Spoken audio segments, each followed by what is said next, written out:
గొప్పలు చెప్పుకున్నాడైనా వీళ్ళని విమర్శించని చెప్పాలా? నేను గొప్ప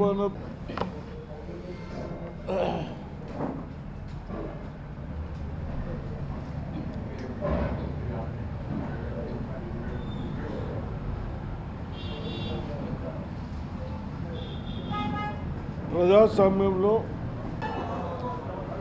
మనం ఎలక్షన్స్ పెట్టుకొని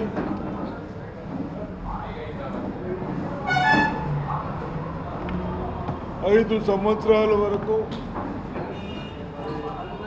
పార్లమెంట్ సభ్యుడు ఏం చేయాలి, అసెంబ్లీ సభ్యులు ఏం చేయాలి, ప్రైమ్ మినిస్టర్స్ ఏం చేయాలి, ముఖ్యమంత్రులు గారు ఏం చేయాలి, పోర్ట్ఫోలియోలు మినిస్టర్స్గా ఇచ్చి దాన్ని ప్రజాస్వామ్యం అంటారు. అదేవిధంగా ప్రజల సమస్యలని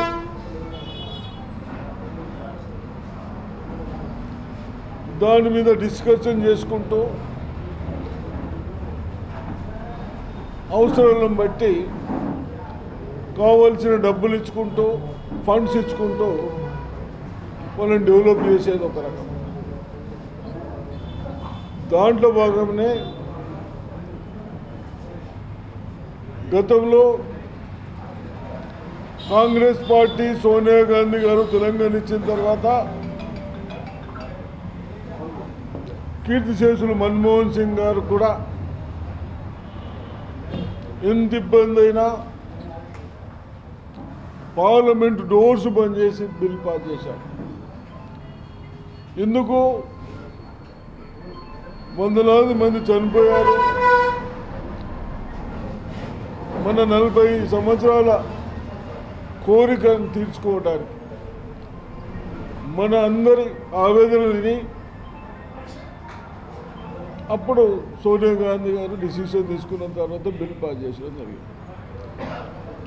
బిల్లు పాస్ చేసిన తర్వాత ప్రజాస్వామ్యంలో ప్రజలు ఎవరినైనా ఎన్నుకోవచ్చు. ఎన్నుకున్న తర్వాత ఏదైతే మేము బంగారు తెలంగాణ, ఎస్సీలకు 3 ఎకరాలు, డబుల్ బెడ్రూము, ఇంటింటికి ఉద్యోగాలు, ఇటువంటి అన్నీ చెప్పి ఎక్కడ ఒక ఉద్యోగం ఇవ్వకుండా,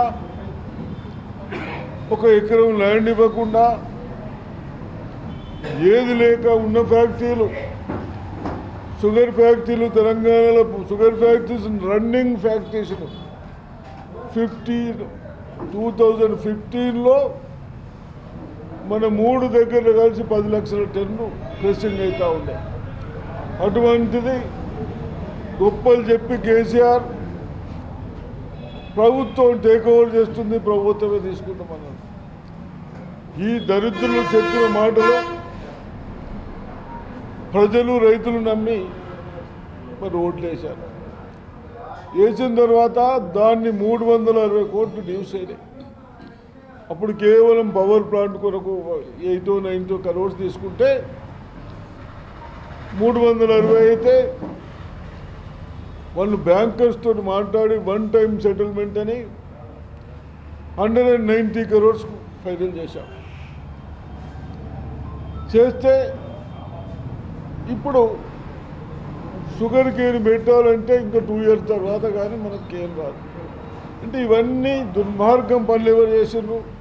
కేసీఆర్ గారు ముఖ్యమంత్రి ఉండగా వాళ్ళు చేసిన పనులు. బంగారు తెలంగాణ అన్నీ అందరికీ అప్పుడేమో తెలంగాణ వచ్చే వరకు అందరిని మభ్యపెట్టాడు, ఇంక్లూడింగ్ ప్రెస్. తెలంగాణ వచ్చినాక ఎక్కడైనా ప్రజలు రాస్తే నీ ప్రెస్ ఎట్లా నడుస్తుందని ఎందరికో భయపరిచిన రోజు.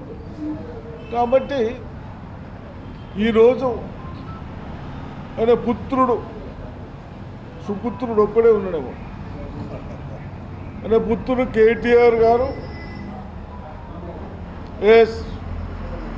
మేము ఏదైతే చెప్పినామో ఒకటి చేస్తూ వస్తున్నాం.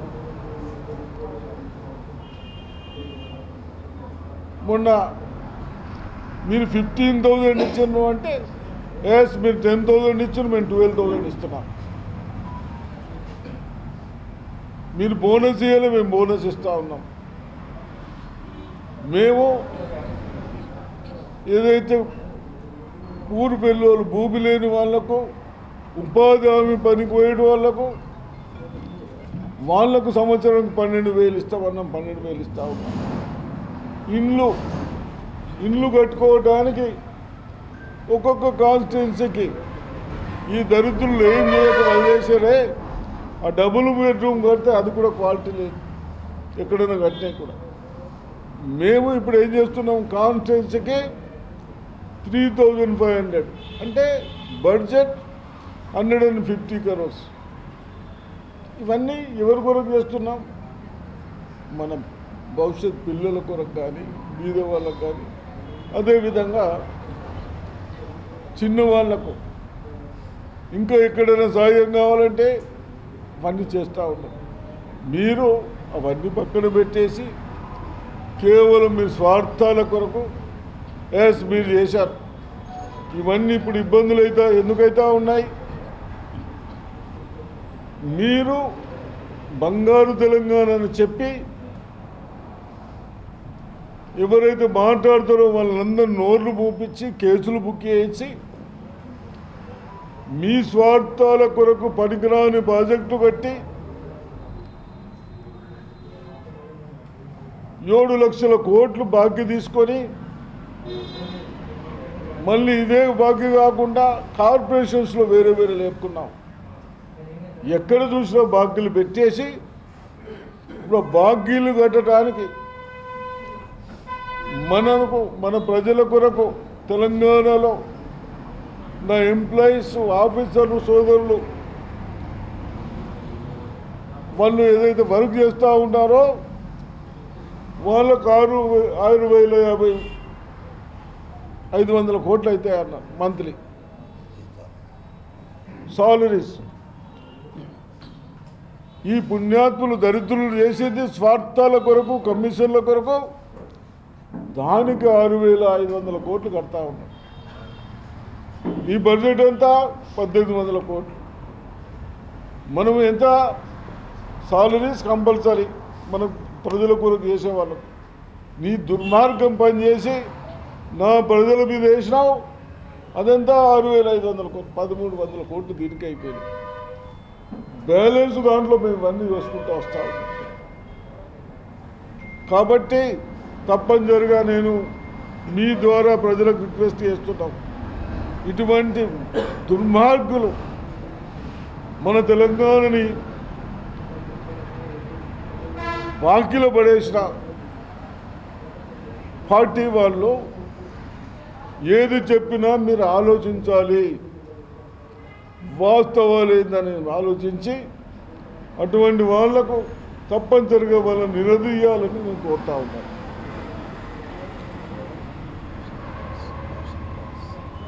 ఇప్పుడు వాళ్ళు ఒక గవర్నమెంట్ స్కూల్స్లో ఒక టాయిలెట్స్ కూడా సరిగా లేకుంటే మేమందరం ఒక్కొక్క కాన్స్టిట్యున్సీలో 1,500,00,000 ఓన్లీ టాయిలెట్స్కి ఇచ్చినాం, రూమ్స్ రిపేర్స్కి ఇచ్చాం. ఇవన్నీ టీచర్లకు రిక్వెస్ట్ చేస్తూ ఉన్నాం. నా పిల్లలకు గవర్నమెంట్ స్కూల్లో చిన్నవాళ్ళు చదువుతూ ఉంటారు, 75 మార్క్స్ కంటే తక్కువ రావద్దు. ఇవాళ నేను నవ్వుపేటలో విజిట్ చేశాను. వాళ్ళందరూ ప్రీఫైనల్ ఎగ్జామ్స్ కూడా పెట్టిస్తూ ఉన్నారు ఫిబ్రవరి. అంటే మేము వాళ్ళందరికీ నా పిల్లలు, నా గరీబుల పిల్లలు భవిష్యత్తు జడగొట్టే కానీ రిక్వెస్ట్ చేసుకుంటూ అక్కడ కావాల్సిన అన్ని సౌకర్యాలు చేస్తున్నాం. మీరు ఇంకా మౌనం అనేదా? మీరన్ని తప్పులు చేసి నా దగ్గర బోధన కాన్స్టిట్యున్సీలో మీరు చేసిన పని ఒక కాలువ ఉంటే ఒక కాలువ 20 yearsలో కాలువలు చేయాలి. ఇటువంటి దుర్మార్గులు ఇంకా మాట్లాడద్దు. మీకు అర్హత లేదని నేను మీ ద్వారా హెచ్చరిస్తాను. అందరికీ ఇవ్వాలని మీరు చెప్పింది రా బాబు. నేను ఇంకా హైదరాబాద్ పోవాలి, మొన్న క్యాబినెట్ అయింది, అదే రోజు వచ్చా. నువ్వు ప్లాట్లు చేసి నువ్వు పడుతున్నా కానీ పడుతూ ఇస్తామా? అంటే వ్యవసాయం కొరకు ఇస్తున్నామా, దేని కొరకు ఇస్తున్నామా? నేను కేసీఆర్ ప్రభుత్వమా ఇది? మీ డబ్బులు ప్రజల డబ్బులు అగాధం వస్తామా మా పెద్దరికం కొరకు? అట్లా చేయమా కాంగ్రెస్ పార్టీ అట్లా చేయదు.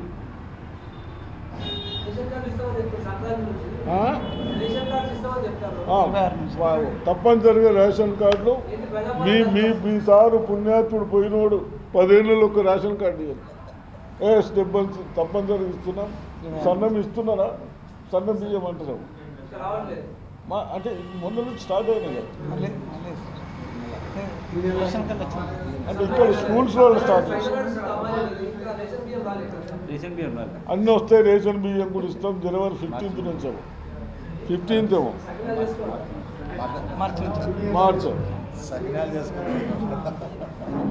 తప్పనిసరిగా కార్డ్స్ ఇస్తాం, కొత్తవి సన్న బియ్యం ఇస్తాం. ఇవన్నీ 100% ఇచ్చేదే.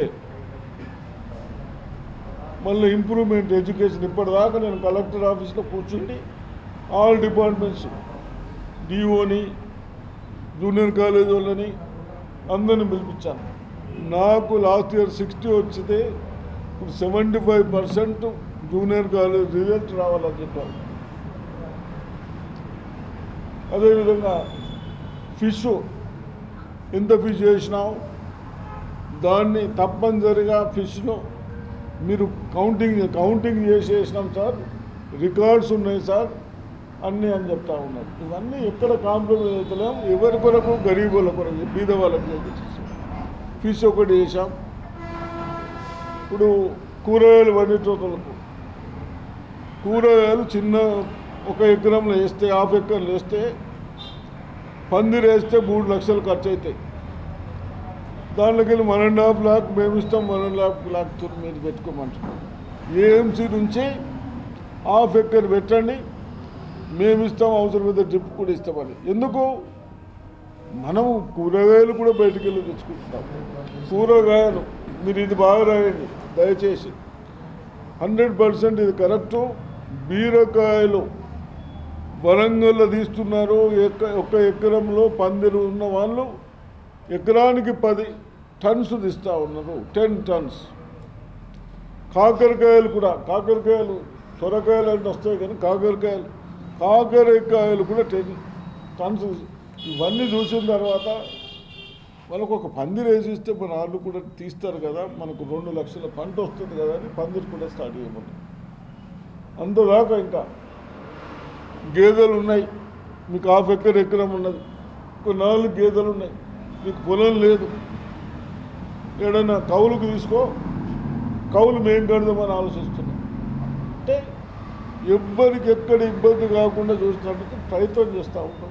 100% చేస్తామని. పాలు మీరే మీ పేపర్లు రాసింది.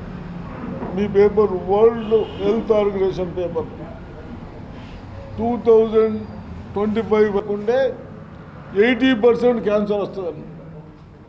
ఆ పాల విజయ డైరీ దానిమ్మడ పడ్డం ఎక్కడ అలలు చేసి మన ప్రజలకు తాగిపియాలని.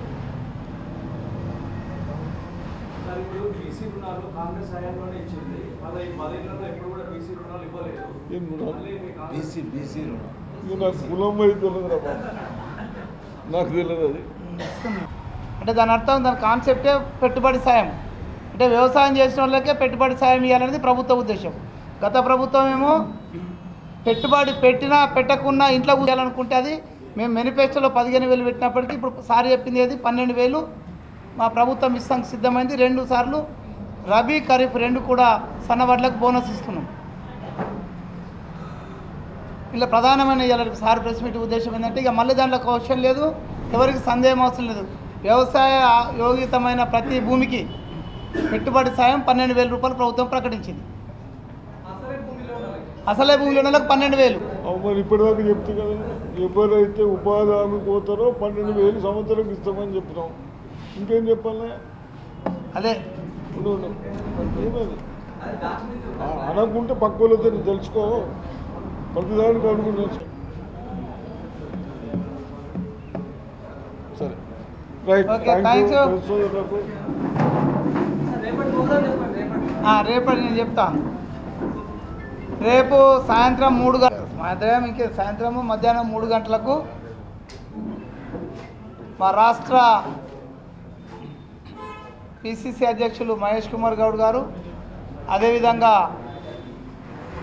ఏఐసిసి జనరల్ సెక్రటరీ రాష్ట్ర ఇన్ఛార్జ్ దీపదాస్ మున్షి గారు, అదేవిధంగా పార్లమెంటు ఇన్ఛార్జ్ విశ్వనాథం గారు, జిల్లాకు సంబంధించిన పార్లమెంటుకు సంబంధించిన పెద్దలు మాజీ మంత్రివర్యులు సుదర్శన్ రెడ్డి గారు, అదేవిధంగా షబ్బీర్ అలీ గారు, జీవన్ రెడ్డి గారు, భూపత్ రెడ్డి గారు, ఆల్ కాంటెస్టెడ్ క్యాండిడేట్స్, ముఖ్యమైన నాయకులందరూ కలిసి పార్లమెంటుకు సంబంధించిన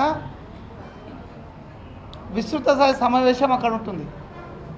ప్రెస్ వాళ్ళకు సమయాన్ని రేపు ప్రొద్దున మీకు కోఆర్డినేట్ చేస్తాం. ఎందుకంటే ఆఫ్టర్ మీటింగు మీతో ప్రెస్లో మాట్లాడేది మరి మీరు దాంట్లో అన్లోడ్ చేస్తామనేది నేను ఒక్కసారి కనుక్కున్న తర్వాత మీకు అకామిడేట్ చేస్తాం.